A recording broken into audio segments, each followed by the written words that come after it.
প্রত্যন্ত গ্রামে বসবাস করেও বিচিত্র সব রোবট বানাচ্ছেন গাইবান্ধার এইচএসসি পাশ করা তরুণ কাফি। রোবোটিক্স প্রযুক্তির সাহায্যে এমন এক যন্ত্র বানিয়েছেন যা গাছের সাথে লাগালে গাছ নিজেই সতর্কবার্তা দেবে মানুষকে। এই তরুণের উদ্ভাবনের ঝুলিতে আছে স্বয়ংক্রিয় আগুন নেভানোর রোবটের মতো আরও বেশ কিছু রোবট। করোনার সময় রোবোটিক্সে ভর্তি হওয়ার সময় অনলাইনে ক্লাস করি। ওখান থেকে আমি রোবট তৈরি করা থেকে শুরু করে রোবট তৈরি করি।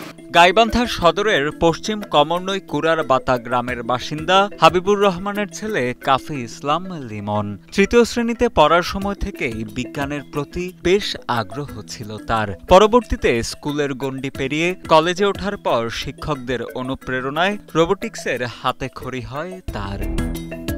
ধীরে ধীরে বিজ্ঞানের প্রতি তীব্র ঝোঁক ও আগ্রহ থেকে সৃজনশীল আবিষ্কারের মাধ্যমে নিজেকে অন্য উচ্চতায় নিয়ে গেছেন এই তরুণ। গাইবান্ধা যখন সদর উপজেলা মডেল স্কুলে ছিলাম তখন থেকে বিজ্ঞান মেলার আয়োজন করা হইতো। আমি ওই বিজ্ঞান মেলায় অংশগ্রহণ করতাম, কিন্তু ছোট থাকাকালীন ছোট তো সেজন্য আমাকে নিত না। তখন আমার মনের ভেতরে একটা ক্ষোভ ছিল। তারপরে ওই জায়গায় গাইবান্ধা সদর উপজেলা মডেল স্কুল থেকে যখন সরকারি টেকনিক্যালে আসলাম, তখন টেকনিক্যালে আসার পর স্যারদের অনেক সাহায্য সহযোগিতায় এবং স্যারদের অনেক পরামর্শ পেয়ে বা স্যাররা আমাকে অনেক কিছু শিখাইছে, ওই মাধ্যমে আমি রোবোটিক্সে ভর্তি হই। নিজের ছোট বড় সব বৈজ্ঞানিক উদ্ভাবন ও আবিষ্কার প্রদর্শনের মাধ্যমে জেলা জুড়ে ছড়িয়ে পড়েছে তার সুনাম। জেলার সীমানা ছাড়িয়ে বিভাগ ও জাতীয় পর্যায়েও পুরস্কৃত হয়েছেন কাফি। এমনকি বর্তমানে আন্তর্জাতিক পর্যায়েও নিজের সৃজনশীলতা প্রদর্শনের সুযোগ পাচ্ছেন এই তরুণ। 24 সালে উপজেলা পর্যায়ে, জেলা পর্যায়ে এবং জাতীয় পর্যায়ে পুরস্কার পাই।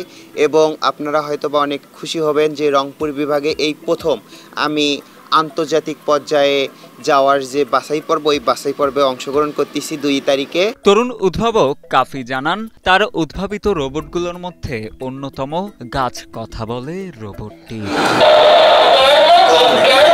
গাছ নিধন, পাহারা, এমনকি বৃক্ষের তাৎপর্য সম্পর্কে সচেতনতা বৃদ্ধিতেও ভূমিকা রাখবে তার উদ্ভাবিত এই রোবটটি। এ ধরনের কাজ এর আগে কেউ করেনি বলেও দাবি কাফির। কাফির এমন সাফল্যে খুশি তার পরিবারের সদস্যরাও। তার মা লিপি বেগম জানান, ছেলের কাজ এমন প্রশংসা কুড়াবে তা ভাবতেও পারেননি কেউ। চিন্তা ভাবনা হচ্ছে আমি মেকানিক্যাল ইঞ্জিনিয়ার হব, কিন্তু ওই ইঞ্জিনিয়ার পথ থেকে একটু আমি দূরে আসছি। আমার যেটা প্ল্যান ছিল, সরকারি ভার্সিটি আসে নাই বিধায় এখনও ওই পর্যায়ে যেতে পারছি না। কাফির এমন উদ্ভাবনে গর্বিত তার শিক্ষকেরাও। গুরুজনদের ভাষ্য, অত্র শিক্ষা প্রতিষ্ঠানের জন্য এটি বিশাল একটি প্রাপ্তি। বিভিন্ন প্রোগ্রাম, স্কাউটিং, বিজ্ঞান মেলা সে স্বতঃস্ফূর্তভাবে অংশগ্রহণ করে। আর তার আগ্রহ এবং ইয়েতেই সে অনেক দূর আগায় গেছে আর কি।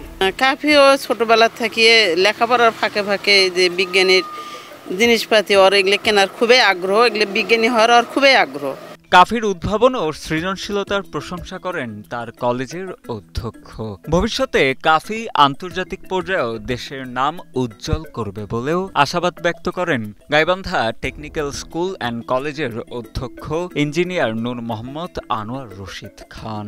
কাফি ইনশাল্লাহ একটা বিশাল মডেল হয়ে তৈরি হয়েছে এবং যারাই বিজ্ঞান প্রযুক্তিতে উদ্বুদ্ধ হচ্ছে ছাত্রছাত্রীরা, তাদেরকেই আমরা কাফির নেতৃত্বে দিয়ে দিচ্ছি এবং কাফি যথেষ্ট সময় দিচ্ছে তাদের জন্য আমাদের এখানে এসে